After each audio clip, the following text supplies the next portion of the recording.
शिवाजी महाराजांनी आदिलशाहीला तर पळताभुई थोडी केली होती, पण स्वराज्याला खरं आव्हान होतं ते उत्तरेतल्या अवाढ्य मुघल सत्तेचं. त्यामुळे मुघलांशी टक्कर तर होणारच होती. आज आपण याच संघर्षावर आणि त्यातून महाराजांनी कसं एक सार्वभौम राज्य उभं केलं यावर जरा खोलात जाऊन बोलणार आहोत. आपल्याकडे जे सोर्सेस आहेत ते खूप इंटरेस्टिंग आहेत. म्हणजे त्यात केवळ लढायांची जंत्री नाही, तर महाराजांनी राज्य कसं चालवलं, त्यांची आर्थिक धोरणं काय होती यावर जास्त भर आहे. आपला उद्देश आहे त्या किंवदंती व्यक्तिमत्वाच्या मागे असलेली विचारप्रणाली आणि त्यांनी उभी केलेली सिस्टम समजून घेणं. बरोबर. आणि या मोठ्या संघर्षाची सुरुवात होते ती शाहिस्तेखानाच्या एंट्रीने. फेब्रुवारी 1660 मध्ये तो प्रचंड सैन्य घेऊन अहमदनगरहून निघाला आणि थेट पुण्यात घुसला. हो. त्याने फक्त प्रदेश जिंकला नाही, तर थेट पुण्याच्या लाल महालात तळ ठोकला, जिथे महाराज लहानाचे मोठे झाले होते. अगदी. हा एक प्रकारे वैयक्तिक आणि प्रतिकात्मक हल्ला होता. आणि 2 पूर्ण वर्ष तो पुण्यात बसून होता. विचार करा, लोकांचं धैर्य पार खचलं असेल. मुघल सत्ता आपल्या छाताडावर बसलीये ही भावना किती भयानक असेल. हो. आणि अशाच परिस्थितीत महाराजांनी एक म्हणायला गेलं तर अविश्वसनीय धाडसी प्लॅन बनवला. धाडसी नाही, वेडेपणाच वाटेल असा. अगदी. थेट छावणीच्या मधोमध असलेल्या हजारो सैनिकांच्या पहाऱ्यात असलेल्या लाल महालात घुसून खानाला मारायचं. 5 एप्रिल 1663च्या रात्री महाराज स्वतः निवडक माणसांना घेऊन लाल महालात शिरले. आणि हे समजून घ्यायला हवं की हा फक्त लष्करी हल्ला नव्हता, हे एक सायकोलॉजिकल ऑपरेशन होतं. सायकोलॉजिकल म्हणजे? जरा स्पष्ट कराल का? नक्कीच. म्हणजे बघा, तोपर्यंत मुघल म्हणजे अजिंक्य अशी एक भावना होती. त्यांना कोणी हरवू शकत नाही असं वाटायचं. हां. महाराजांनी थेट त्यांच्या घरात, त्यांच्या सर्वात सुरक्षित ठिकाणी घुसून मारलं. या हल्ल्यात शाहिस्तेखानाची बोटं तुटली, पण त्याहून जास्त तुटला तो त्याचा अहंकार आणि मुघल सत्तेचा दरारा. अच्छा. It wasn't just a military victory, it was a psychological one. यांनी सामान्य माणसाला सांगितलं की मुघल अजिंक्य नाहीत. आणि याचे परिणाम तर लगेच दिसले असतील. हो ना. अपमानित झालेला शाहिस्तेखान पुणे सोडून औरंगाबादला पळाला. आणि औरंगजेबाने तर त्याला रागावून थेट बंगालला पाठवून दिलं. बरोबर. पण सर्वात महत्त्वाचं म्हणजे या विजयाने लोकांचा जो आत्मविश्वास वाढला असेल तो अमूल्य होता. पण एक गोष्ट होती. शाहिस्तेखानाने 2 वर्षात स्वराज्याचं आर्थिक कंबरडं मोडलं होतं. खजिना रिकामा झाला होता. ते नुकसान भरून काढणं गरजेचं होतं. हो. ही भरपाई करणं गरजेचं होतं आणि मुघलांना त्यांच्याच भाषेत उत्तर देणंही गरजेचं होतं. आणि इथूनच सुरत मोहिमेची कल्पना पुढे आली. पण सुरतच का? मुघलांची तर इतरही अनेक श्रीमंत शहरं होती त्या काळात. कारण सुरत हे मुघलांचं नाक होतं. ते फक्त एक शहर नव्हतं, तर आंतरराष्ट्रीय व्यापाराचं केंद्र होतं. मक्केला जाणारे यात्रेकरू इथूनच जायचे. आणि सर्वात महत्त्वाचं म्हणजे औरंगजेब बादशाच्या तिजोरीत सर्वात जास्त महसूल सुरतेतून जमावायचा. म्हणजे थेट आर्थिक नाड्यांवरच हात घातला. अगदी. सुरतेवर हल्ला करणं म्हणजे थेट बादशहाच्या खिशाला हात घालण्यासारखं होतं. एक प्रकारची आर्थिक सर्जिकल स्ट्राईक होती ही. आणि ती यशस्वी झाली. महाराजांनी सामान्य लोकांना अजिबात त्रास न देता सुरतेतून प्रचंड संपत्ती मिळवली. औरंगजेब बादशहाच्या प्रतिष्ठेला हा जबरदस्त तडाखा होता. इतका मोठा की आता औरंगजेबाने ठरवलं की हे डोंगरचे उंदीर प्रकरण कायमचं संपवायचं. आणि त्यासाठी त्याने आपला सर्वात मुरब्बी आणि ताकदवान सरदार पाठवला, मिर्झा राजे जयसिंग. जयसिंग हा फक्त एक लष्करी कमांडर नव्हता, नाही का? नाही, अजिबात नाही. तो एक उत्कृष्ट डिप्लोमॅट होता. त्याने दक्षिणेत येताच महाराजांना एकटं पाडण्यासाठी जाळं विणायला सुरुवात केली. आदिलशाही, पोर्तुगीज, डच, जंजिऱ्याचा सिद्धी सगळ्यांना महाराजांविरुद्ध एकत्र आणलं. ही एक मोठी आघाडी होती. हो. आणि त्याने थेट स्वराज्याच्या हृदयावर म्हणजे पुरंदर किल्ल्यावर हल्ला केला. आणि तिथे मुरारबाजी देशपांडे यांनी जे शौर्य दाखवलं ते तर अतुलनीय आहे. निःसंशयपणे.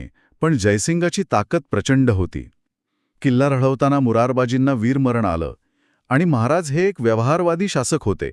त्यांनी ओळखलं की भावनेच्या भरात लढून आपण आपलंच नुकसान करून घेऊ. रयतेची होणारी हानी त्यांना दिसली. अगदी. म्हणून त्यांनी जयसिंगाची बोलणी सुरू केली. आणि मग झाला तो प्रसिद्ध पुरंदरचा तह, जून 1665. आपल्या स्रोतांनुसार हा स्वराज्यासाठी एक खूप मोठा धक्का होता. हो, मोठा धक्का होता. कारण महाराजांना 23 किल्ले आणि वार्षिक 4 लाख होण उत्पन्नाचा प्रदेश मुघलांना द्यावा लागला. आता होण म्हणजे त्या काळातलं सोन्याचं नाणं. म्हणजे ही आजच्या भाषेत कोट्यावधी रुपयांची गोष्ट होती. स्वराज्याच्या एकूण उत्पन्नाचा हा खूप मोठा हिस्सा होता. It was a massive economic blow. पण याकडे काही इतिहासकार दुसऱ्या बाजूनीही पाहतात. म्हणजे कसं? उडी मारता येते. आणि याच तहाचा एक भाग म्हणून जयसिंगनं महाराजांना आग्र्याला बादशाच्या भेटीसाठी जाण्याचा प्रस्ताव दिला. स्वतः त्यांच्या सुरक्षिततेची हमी घेतली. हो, पण आग्र्यात चित्र पूर्णपणे पालटलं. तिथे औरंगजेबाने भर दरबारात महाराजांचा अपमान केला. त्यांना दुय्यम सरदारांच्या रांगेत उभं केलं. आणि स्वाभिमानी महाराजांनी तिथेच आपला संताप व्यक्त केला. मग काय, औरंगजेबाने त्यांना नजरकैदेत ठेवलं. त्याला वाटलं आता सिंह पिंजऱ्यात अडकला. पण हा सिंह शांत बसणारा नव्हता. नजरकैदेतून सुटण्यासाठी महाराजांनी जी योजना आखली ती एखाद्या थ्रिलर फिल्मपेक्षा कमी नाही. Exactly. And this is where the genius lies. It was a game of psychology.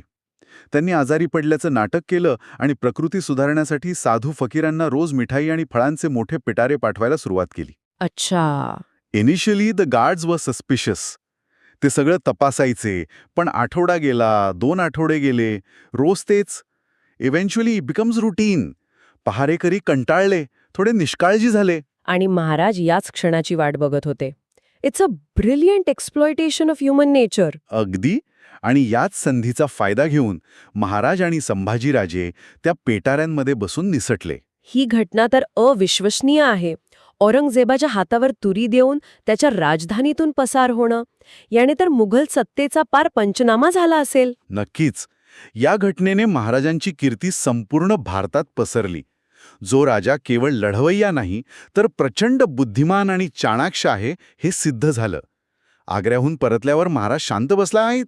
नाही, त्यांनी मग पुढच्या 2-3 वर्षात पुरंदरच्या तहात गमावलेले जवळजवळ सगळे किल्ले परत जिंकले. हो, सिंहगड, पुरंदर, लोहगड एका पाठोपाठ एक किल्ले स्वराज्यात परत आले. म्हणजे राज्याभिषेकापूर्वीच त्यांनी गमावलेला बराचसा प्रदेश परत मिळवला होता. पण मग इतके लष्करी विजय मिळवूनही त्यांना औपचारिक राज्याभिषेकाची गरज का वाटली?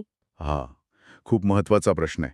कारण तोपर्यंत महाराज हे आदिलशाही किंवा मुघलांच्या नजरेत एक बंडखोर जहागीरदार होते. अच्छा, म्हणजे कायदेशीर मान्यता नव्हती. बरोबर. त्यांनी जिंकलेल्या प्रदेशाला कायदेशीर मान्यता नव्हती. स्वराज्याच्या आज्ञापत्रांना, तहांना सार्वभौम राज्याच्या दस्तावेजाचा दर्जा नव्हता. 30 वर्षांच्या संघर्षानंतर स्वराज्याला एक स्वतंत्र आणि सार्वभौम राज्य म्हणून मान्यता मिळणं गरजेचं होतं. आणि राज्याभिषेक म्हणजे या सार्वभौमत्वाची अधिकृत घोषणा होती. अगदी. 6 जून 1674 रोजी रायगडावर हा सोहळा पार पडला आणि महाराज छत्रपती झाले. पण कोणतंही राज्य केवळ राजाच्या नावावर चालत नाही. त्याला एक मजबूत सिस्टम लागते. महाराजांनी ही प्रशासकीय यंत्रणा कशी उभी केली होती? What was the operating system of स्वराज्य? सुंदर प्रश्न आहे.